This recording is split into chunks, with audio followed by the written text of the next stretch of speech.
I'm Lynn Sumida, and I'm chair of the William Glasser International Board.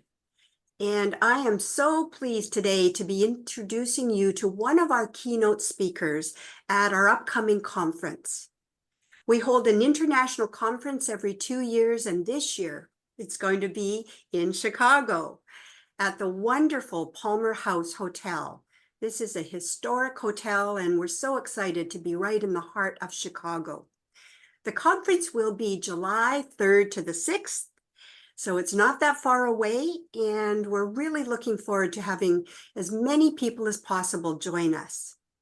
Today, I have the great pleasure of talking with Dr. Don Parker. Yes, and Good Don's going to morning. be, Good morning, Lynn. So excited to be online with you this morning. oh, thank you.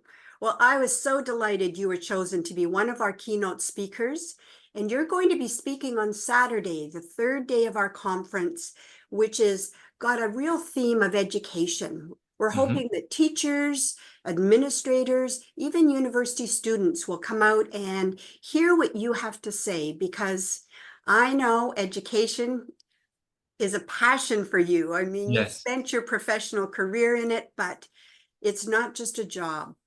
So welcome and thank you for doing this. Thank you, Lynn. I'm looking so forward to speaking at the conference just to share my passion about education. And the reason I'm so passionate about education is because I love learning. And another thing about education is that it can absolutely level the playing field when people just want to be successful in life and they want to just walk in their purpose. When they get educated, Mm. and they find something that they're passionate about, they can couple their education with their passion to contribute to other people's lives in a positive manner so that they can make positive impact on other people. And that's what I really feel is like a servant, is that we serve other people through our gifts. But the way Mm. we really get our gifts to their full fruition, to where they come to manifest, to where we can help others, is by just continuing to learn more, see how we can add more value, and then just having a heart to help other people. And I really love that you're both the passionate person, but you're also a person who looks into research. And you were sharing with me that we've got more students leaving schools, Mhm. and that's a trend that really is not what we want to see. Do you want to say anything on that? Well, absolutely, Lynn, because sometimes when we have to look at our schools, we have to look to make sure that they are caring environments. And if we have schools that are not set up where the culture is strong and where there's a caring culture, some students may not feel valued, they may not feel appreciated, and they just might not feel wanted. So we have a lot of students who are from historically marginalized backgrounds. Mm-hmm. And in school, sometimes there's an empathy gap where some of the adults may blame the students for their situation. And so, as opposed to taking a caring attitude and letting the student know that they're there to support them, they may blame the student for things that are out of the student's control.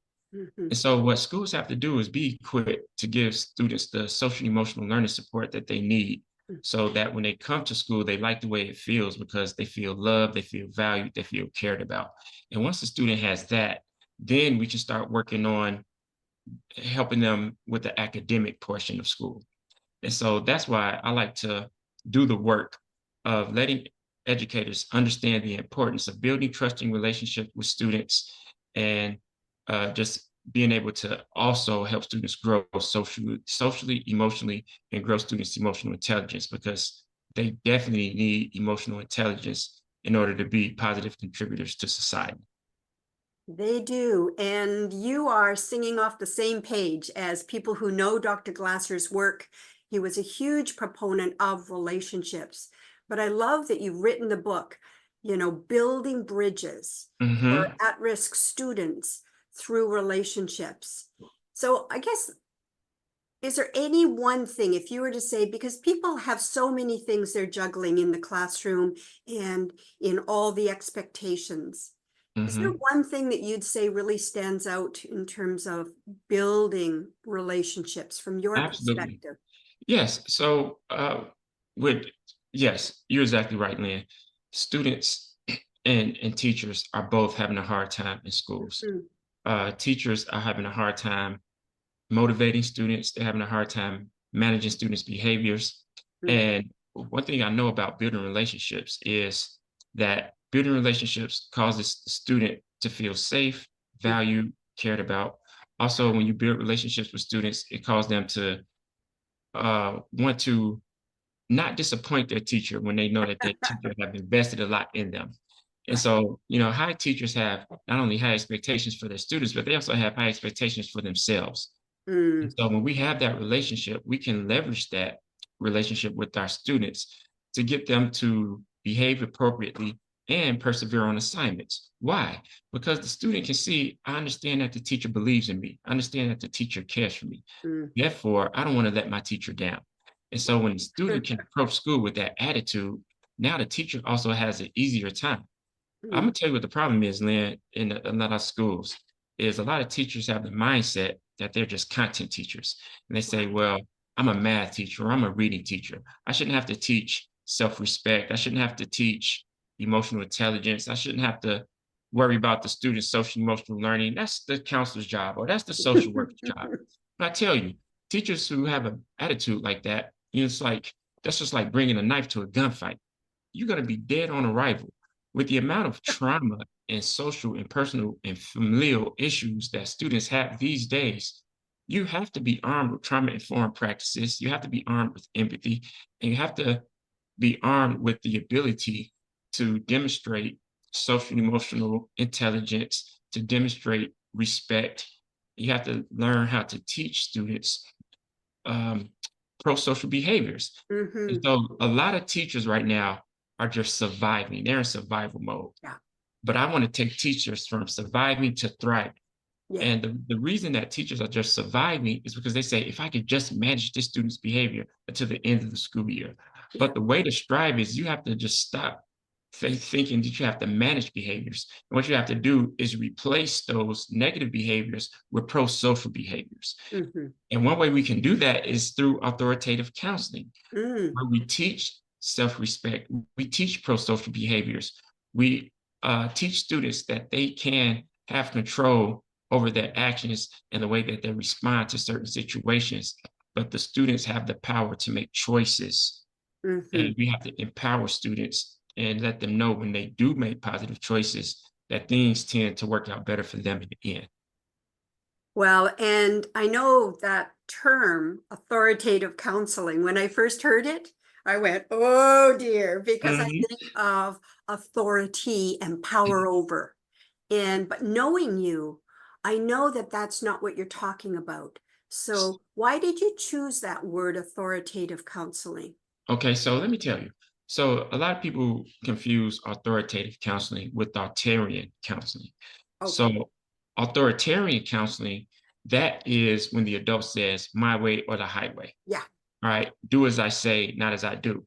Yeah. Right. You don't have a voice. All right. Kids are to be seen and not heard. Yes. That's under the umbrella of authoritarian counseling. Authoritative counseling, however, is where the adult understands the importance of building relationships with students. However, they don't usurp their authority or them being the authority figure. But we Mm, still understand that the student has choices, and at the end of the day, will make the choice that the student wants to make. But as an adult, when we do authoritative counseling, we let the student know, all right, if you make this decision, we take them down the path of inquiry. All right, what would it look like as a result of you making this mm, decision? What would be the reward or consequence of you making this decision? All right, and is this something that you can live with? Is this something that you'll be happy with? Okay, let's think about if you rethought that and you make a different decision. mhm, And if you control your behavior, if you make the decision to not be disrespectful to your teacher and to not call your teacher out of their name, and if you make the decision to follow your teacher's directions, okay, then what would that look like 5 minutes in the future, as opposed to mhm, you losing your temper and mhm, becoming disrespectful? And so we tell the student to weigh your options and we let them know if you do decide to continue to be disrespectful or continue to cause disruption in your classroom, then you have to be able to live with the consequence of mhm, possibly being sent to the office, possibly having a school consequence where you possibly could be suspended or mhm. something like that. All right. But then we tell them, however, if you choose to respond in a respectful manner and you choose to follow your teacher's directions and you demonstrate mutual respect, then what would that look like 5 minutes in the future? Right, right. And so Right. it's all about maintaining your authority and letting the student know, yes, the decision is yours. You do have the power to make whatever decision you want. However, you have to understand what the rewards or consequences of your Mm. action would be. And as a maturing adult, you have to accept responsibility for whatever choice you make. And you know what I hear when you're talking about that is really a reframe on authority. That Hmm. authority now could be viewed as I'm going to be the helpful person that can help you think about the choices you're making, the direction you're heading, whether it's really going to serve you or not. So You're when I reframe it that way, standing in a position of authority as being my way of serving students, giving them their best, you're that sounds absolutely pretty exciting. you're absolutely right. And let me tell you one thing that I'm going to share. Okay. And when we talk about education, I like to look at the etymology of the word education. Mm-hmm. And so it comes from the Greek and Latin words. The Greek word educare, which means actually to nurture and to care for. Yeah. And the Greek word educere, which means to bring forth. And Mm, so in education, what we're supposed to do is really care for our students and bring forth their greatness, help them reach their potential. And even when we talk about adults and we talk about being the authority and being able to coach other people, right? We understand when we're adults and working in the profession that people will make mistakes. But that's why people invest so much in coaching to help people learn from their mistakes, that they can continue to help them grow and bring forth their greatness. And it's the same thing in schools. As teachers, what we have to do is also coach our students, and that's in academics and with their emotions. mhm. So we have to understand, hey, you know what? I understand that you made a mistake, but it's okay. You're still a great person. You still have great potential. Just let me coach you a little bit about these decisions you're Right. making. Let me, share with you some information that you may not know. So the next time you can make improvements. And so, yes, we have to teach students the academics, but we also have to coach students as far as how to be Mm, successful in life. And that's the title of my dissertation. What are the best methods and strategies to use to help students at risk be successful, not only in school, but also in life? yeah. And so I'm concerned with not only the student being successful in school, but I want to see the student be successful in their life once they leave school, Well, in that's their the message. careers. Yeah, in their Yeah. careers, with their families, with their friends, socially, emotionally, like spiritually, physically, mentally, the total child. Well, that's the part that touches my heart. So thank you for sharing that. So You're we're welcome. very excited to have you. It's going to be a wonderful day. You're going to kick off our Saturday. It is the theme of education. So I said, we'd love to see teachers, administrators, prospective teachers, young people that are in the field of education thinking about becoming a teacher. It'd be great to have them come out and join you. If people are interested, also, Dawn, I know you've done 2 books. I Mm-hmm. just want to put that in. Building Bridges for the Students Yes. at Risk. And your Yes. second one is, Be the driving force, leading your school on the road to equity. So first, I'll talk about building bridges. So the title is Building Bridges, Engaging Students at Risk Through the Power of Relationships. So what mhm, building bridges is about is is it was written for teachers who work with students who may be at risk or may have a lot of social, emotional, or just a lot of issues and trauma that they're dealing with. So how can the adult build the bridge to help the student get to from where they are to where they need to be? And right, so it's really written for teachers. And great. it talks about the importance of the relationship in order for the teacher to be that bridge to help that student be successful.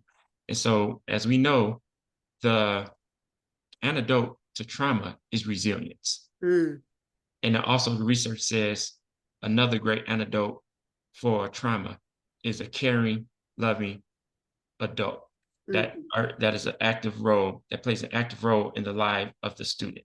yeah, And so that's what teachers can be for students when they build that trusting relationship. And the second book, Be the Driving Force, was written for school leaders. And so Mm, I know equity is not looked upon as a positive word in a lot of educational spaces, and I think it's a shame. However, that's just the educational climate right now, where equity is not a popular word. mm, But what equity means, from my definition, is giving each person what they need in order to be successful to help them reach their full potential. And so in my book, Be the Driving Force, Leading Your School on the Road to Equity, it's about how can we create equitable environments so we can give adults what they need to be successful, and we can also give students what they need mhm, in order to be successful so everyone can reach their full potential. And how mm. can we advance diversity, equity, inclusion in our schools, right? So we have a climate where everyone is cared about, they're respected, and they know that we're here for each other's success. Well, that certainly matches what Dr. Glasser was visioning in his work and the people that have trained and learned these ideas. So our organization is so aligned with that. And we've been working hard on building what Dr. Glasser called quality schools, which really Mhm, matches. So I'm guessing that people are going to be able to get tips and ideas in both of your books. I love that you're talking about the leadership role. mhm, And we chose three themes for our conference. The first day is on leadership and innovation, mhm. because in some ways, I think we're all leaders in different Yes. situations. Parents are leaders, teachers are leaders, administrators, but we never even know sometimes when we're leading and Mhm. somebody is listening and following. So I'm looking forward to getting that book and just getting some ideas and expanding my understanding of leadership from your Oh, perspective. 100%. And I can share a quote, and I'm glad that you're starting with leadership because Mm, what they say about leadership is that it starts at the top. And leaders have to have the influence with the people who they're working with to share the vision with them. So we all have the same vision. And so John Maxwell says that people will buy into the leader before they buy into the vision. And so, yes, the leader sets the vision, but before that vision is truly communicated and embraced by everyone else, the person has to believe in the heart of the leader and the good intentions of the leader, and that the leader also has their best interests at heart when it comes to having a quality school or a thriving organization, uh, mhm. and things like that. And another thing I love about leadership, and what you said exactly, Lynn, that we are all leaders in some form or fashion. And so what another quote from John Maxwell says that being successful is about when you experience success yourself. However, being a leader is helping other people experience success.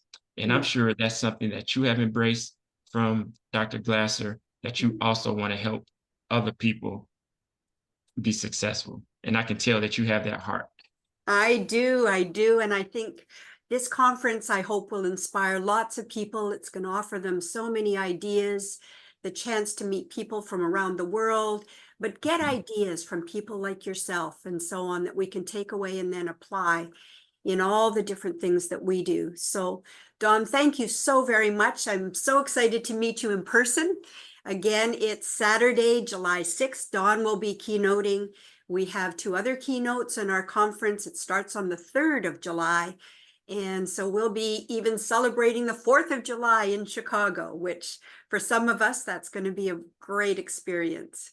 Absolutely. So, guys, come to Yeah. the conference. Not only enjoy the great speakers and the participants that will be in the conference, but enjoy the city, enjoy the environment. And Lynn says something that's a great analogy when she talked about July 4th will be around the time of the conference. So, Mhm. guys, there's going to be fireworks in the city, but there's also going to be great fireworks and great excitement at the conference as well. So, absolutely come out, learn, grow, connect, build relationships, and enjoy the conference. Thank you. So if people are interested, want to register, they can go to wglasser.com and find out all the information or contact anyone connected with the Glasser organization. Thanks again, Dawn. We'll see you in Chicago. Thank you, Lynn. Stay well. Thank you. Bye for now.